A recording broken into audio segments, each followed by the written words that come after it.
आम सा लड़का जो सिर्फ अपनी पढ़ाई, स्कूल और न्यूयॉर्क की छोटी मोटी प्रॉब्लम्स के बारे में सोचता था, लेकिन एक रेडियो एक्टिव स्पाइडर के काटने के बाद उसकी पूरी जिंदगी ही बदल गई। उसने सुपर हीरोज को सिर्फ टीवी पर नहीं देखा, बल्कि उनके साथ कंधे से कंधा मिलाकर लड़ाइयाँ भी लड़ी है। उसने दुनिया को बचाया, अपने मेंटर को खोया और आखिर में पूरी दुनिया को बचाने के लिए अपनी ही पहचान को कुर्बान कर दी। ये सिर्फ स्पाइडरमैन की कहानी नहीं है, ये पीटर पाकर की एक मासूम बच्चे से एक असली सुपर हीरो बनने की जर्नी है। एक ब्रोकन और अलोन बच्चा कैसे अपनी जिंदगी में स्ट्रगल करता है, डेली विगल में जॉब करता है और उसी के साथ साथ स्पाइडरमैन बन के लोगों की मदद भी करता है।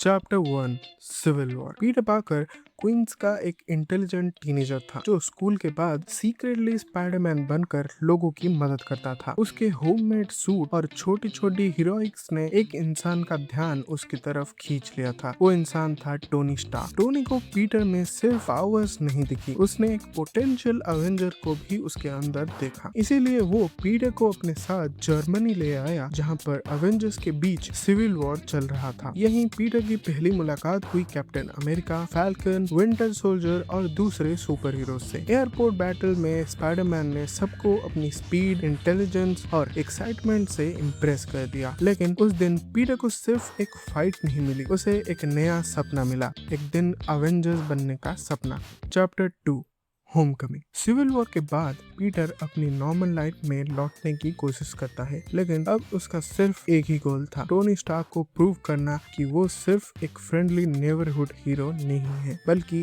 एक अवेंजर्स बनने के लायक है। इसी बीच उसका सामना होता है एड्रियन टॉमस से, यानी कि वल्चर से, एक ऐसा बंदा जो एलियन टेक्नोलॉजी का यूज करके डेंजरस वेपन बेच रहा था। पीटर बार बार सब कुछ अकेले हैंडल करने की कोशिश करता है, लेकिन उसकी सबसे बड़ी गलती तब होती है जब वो स्टेटन आइलैंड फेरी को बचाने की कोशिश करता है और ऑलमोस्ट वो सिचुएशन उसके हाथ से निकलती जा रही थी, और तभी टोनी स्टार्क आकर सारे लोगों को बचा लेता है और वो सिचुएशन को संभाल लेता है। लेकिन पीटर की इस लापरवाही के वजह से टोनी उसके ऊपर बहुत ही ज्यादा गुस्सा होता है, क्योंकि उसने स्पाइडरमैन सूट को हैक किया और सैकड़ों लोगों की जान भी खतरे में डाली। इसी वजह से वो पीटर से उसका स्पाइडरमैन सूट ले लेता है। ये पीटर के लिए सबसे बड़ा झटका था, लेकिन इसी वक्त टोनी की एक बात भी उसकी जिंदगी बदल देती है।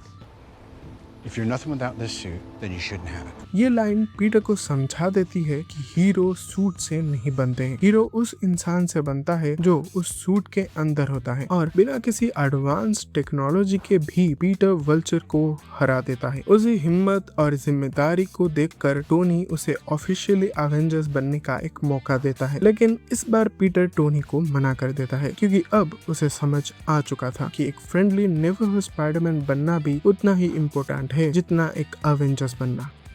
Chapter 3 infinity war. इसी चैप्टर से पीटर की जर्नी अभी बहुत ही ज्यादा मुश्किल होने वाली थी। जब थानोस का खतरा पूरी यूनिवर्स पर मंडरा रहा था, तब पीटर एक नॉर्मल स्कूल ट्रिप पर था, पर जैसे ही उसे खतरे का एहसास होता है, पीटर बिना कुछ सोचे समझे वहां पर सबको बचाने के लिए चला जाता है। इबोनिमो के अटैक के बाद जब वो लोग डॉक्टर स्ट्रेंज को किडनैप करके स्पेस में ले जाते हैं, तब टोनी स्टार्क पीटर को अपना नया आयरन स्पाइडर सूट देता है और पीटर सीधा स्पेस के बैटलफील्ड में पहुंच जाता है। टाइटन पर उसने doctor strange, iron man, star Lord और गार्डियंस के साथ मिलकर थानोस को रोकने की कोशिश करता है। पीटर ने पहली बार देखा कि एक रियल वॉर आखिर कितनी ही ब्रूटल हो सकती है। उसने अपनी पूरी जान लगा दी, लेकिन फिर भी थानोस को नहीं रोक सके। और फिर आया वो हार्ट ब्रेकिंग मोमेंट जब पीटर टोनी के सामने धीरे धीरे डस्ट में बदलने लगा। उसकी आंखों में वो डर था। ये सिर्फ एक सीन नहीं था, ये पीटर के लिए सबसे बड़ा इमोशनल ट्रॉमा था। उसने अपने मेंटर के सामने ही दुनिया को खत्म होते देखा, और उस पल पीटर को समझ आ गया कि सुपर हीरो बनना इतना भी ज्यादा आसान नहीं है। कभी कभी हीरो बनने का मतलब होता है हार के बाद भी खड़े रहना।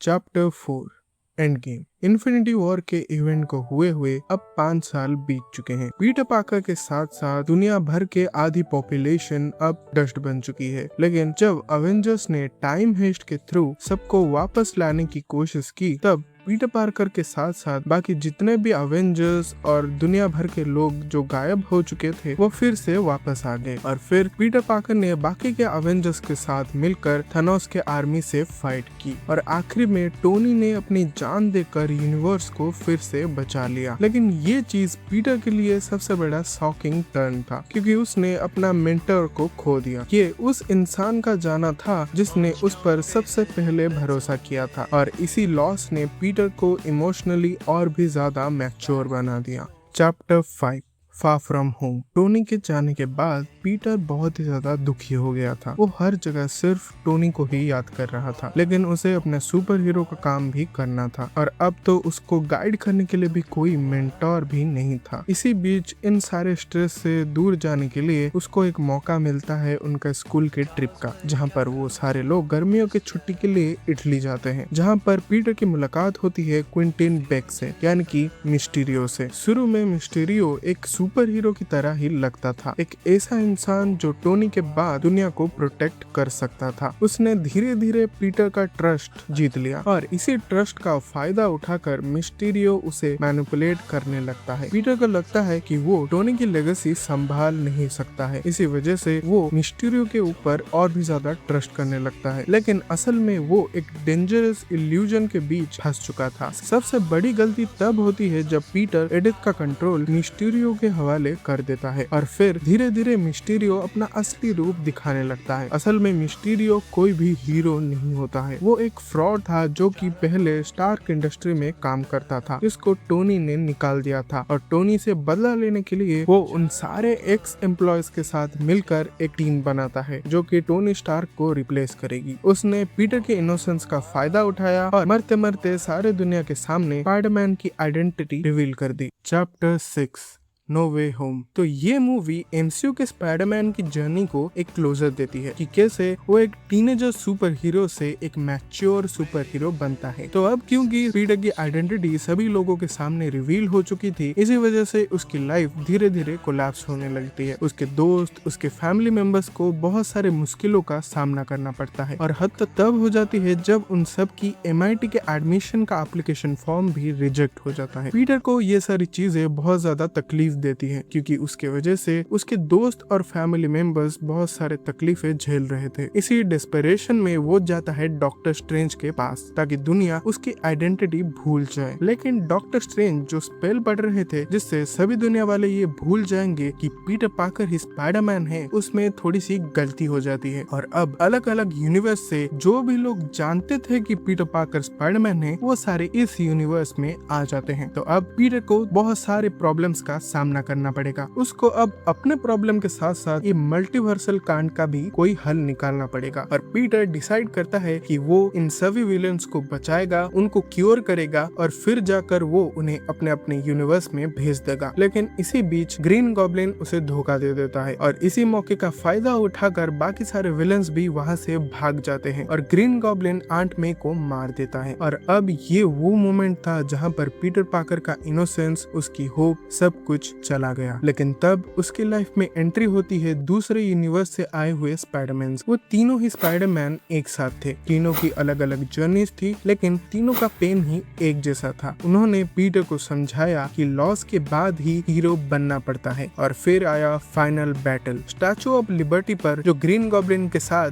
पीटर का फाइट होता है वो सिर्फ एक्शन नहीं थी, वो पीटर के अंदर चल रही इमोशनल वॉर का रिफ्लेक्शन थी। लेकिन टोबी मैगवायर के स्पाइडरमैन ने पीटर को अपने गुस्से पर कंट्रोल करना सिखाया और ग्रीन गॉब्लिन को हरा दिया, लेकिन उसने उसे मारा नहीं क्योंकि पीटर अब समझ चुका था स्पाइडरमैन का असली पावर रिवेंज नहीं होता है बल्कि मर्सी होता है। फिर डॉक्टर स्ट्रेंज ने मल्टीवर्स को बचाने के लिए एक फाइनल स्पेल कास्ट की और उस स्पेल के बाद दुनिया में जो कोई भी जानता था कि पीटर पार्कर कौन है वो सारे लोग उसको भूल गए। अब पीटर पूरी तरीके से अकेला रह गया, उसके पास ना कोई दोस्त था, ना कोई फैमिली, ना ही स्टार्क टेक। फिर वो शिफ्ट कर जाता आता है एक छोटे से अपार्टमेंट में, एक नया शुरुआत करता है जहाँ पर अब उसे जीरो से ही स्टार्ट करना पड़ेगा। और फिर वो बनाता है अपना एक नया हैंडमेड सूट जिसमें कोई भी टेक का यूज नहीं हुआ था। लेकिन इसी लोनलीनेस के साथ पीटर पार्कर ने अपनी सबसे असली आइडेंटिटी पाई। अब वो टोनी स्टार्क का स्टूडेंट नहीं था, ना ही स्कूल का वो फेमस किड। अब वो था सिर्फ स्पाइडरमैन, एक ऐसा हीरो जो अंदर से पूरी तरीके से टूट चुका है, पूरा तरीके से अब अकेला है, लेकिन फिर भी वो लोगों की मदद करना नहीं छोड़ेगा। तो